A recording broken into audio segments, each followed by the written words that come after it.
네, 안녕하십니까. 오늘도 일상기도회를 통해서 하나님의 말씀을 나누기 원합니다. 오늘 우리가 함께 나눌 말씀은 창세기 41장 37절로 57절까지의 본문입니다. 우리는 앞선 본문에서 요셉이 바로의 꿈을 해석하는 장면을 나누었죠. 앞으로 애굽의 큰 풍년과 큰 흉년이 차례로 임하게 될 것을 요셉이 설명합니다. 그리고 그 모든 일은 자연현상으로 일어나기보다 하나님께서 정하시고 속히 이루실 일이다 라고 말했죠. 또한 요셉은 하나님의 주권을 말하는 데서 멈추지 않고 그 뜻 앞에서 어떤 준비를 해야 하는지도 함께 제안했습니다.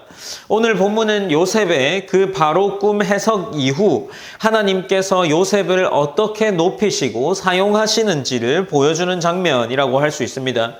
이제 37절에서 40절까지의 말씀을 보면 바로와 그의 신하들은 요셉의 말을 좋게 여깁니다. 그리고 바로는 본문에서 바로가 그의 신하들에게 하나님의 영에 감동된 사람을 우리가 어찌 찾을 수 있느냐라고 말하면서 이 애굽 왕에게 있어서 하나님이 언급되는 장면이 기록되어 있죠. 이어서 바로는 요셉에게 애굽 온 땅을 다스리는 자리를 맡기게 됩니다. 여기서 우리가 생각해 볼 만한 것은 요셉의 능력이 인정받았다 정도가 아니라 요셉에게 있어서 애굽의 모든 땅을 다스리는 자리가 맡은 것은 하나님께서 정하신 때에 요셉을 높이 쓰고 계신다라는 겁니다. 감옥에 갇혀 있던 사람이 하루아침에 애굽의 총리가 되는 장면이 기록되는데 이것은 우리가 볼 때도 인간적으로도 거의 있을 수 없는 그런 변화라고 할 수 있죠.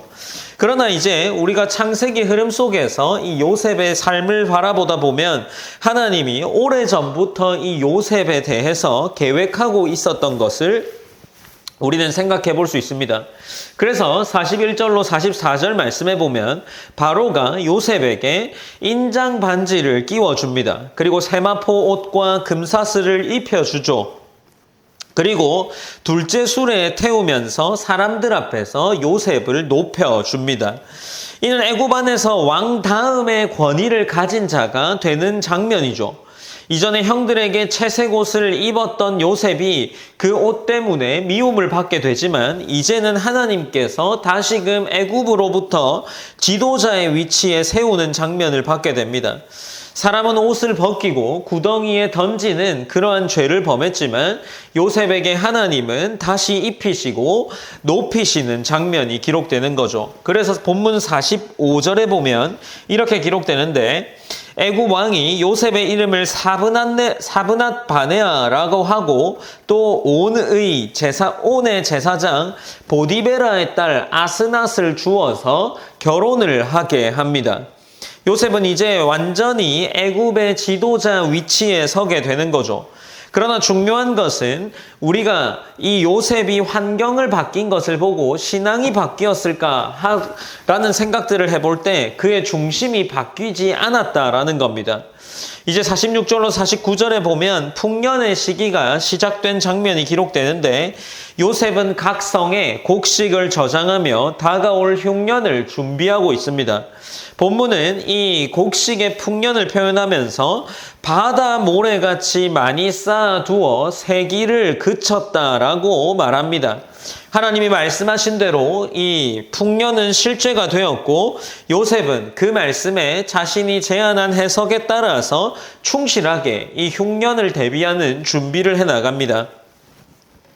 그리고 50절로 52절에 보면 요셉에게 두 아들이 태어나는데 첫째는 므낫세입니다. 그 이름의 뜻은 하나님이 내 모든 고난과 내 아버지의 온 집 일을 잊게 하셨다라는 의미이고 두 번째로 이 둘째는 에브라임이라는 아들인데 하나님이 나를 내가 수고한 땅에서 번성하게 하셨다라는 의미의 이름입니다.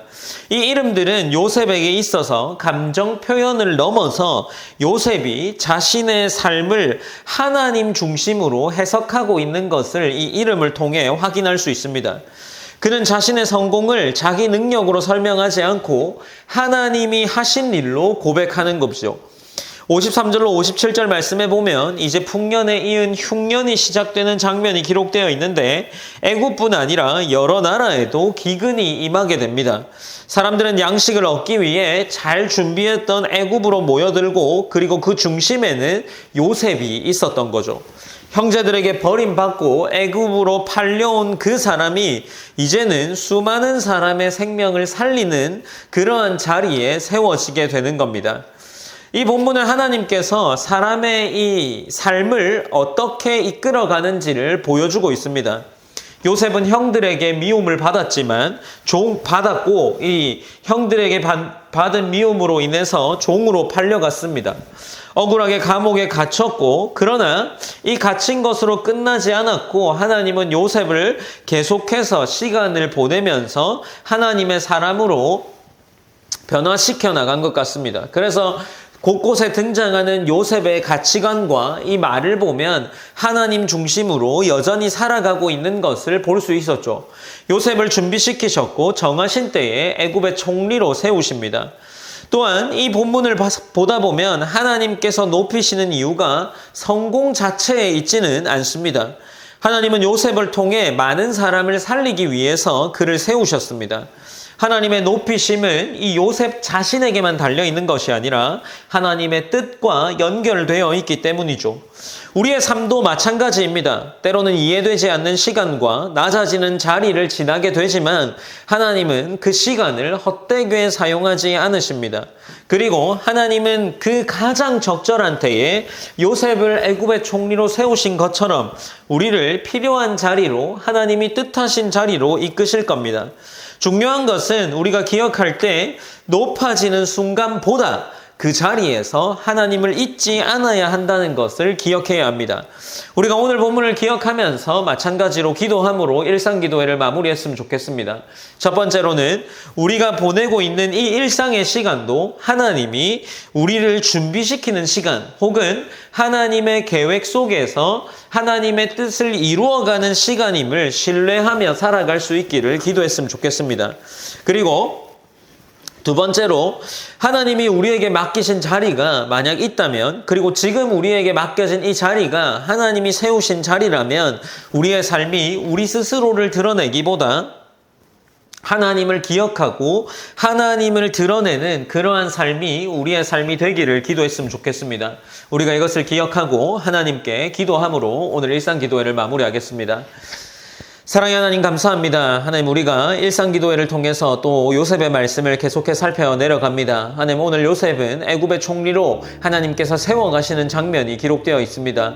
하나님 우리가 이 요셉의 삶을 볼 때 하나님이 뜻하신 그곳에서 하나님이 뜻하신 때에 요셉이 애굽의 총리로 세움을 받았다면 우리가 기억해야 할 것은 하나님이 우리의 삶 또한 하나님의 계획하심에 따라서 사용에 따라 또 쓸모에 따라 우리의 삶을 세워가신다라는 겁니다. 우리가 그것을 기억하면서 우리가 하루하루 보내는 이 일상 가운데에 이 삶이 특별하진 않더라도 하나님 앞에 살아갈 수 있는 그러한 삶이 될 수 있도록 하나님이 함께하여 주시옵소서. 하나님 우리가 오늘 하루 가운데에도 하나님을 기억하며 살아가는 삶이 되게 하시고 그리하여서 하나님께서 우리의 삶 가운데에 하나님의 뜻을 드러내는 귀한 그러한 하루가 될 수 있도록 인도하여 주시옵소서. 모든 영광 하나님께 올려드리며 살아계신 예수님의 이름으로 기도드립니다.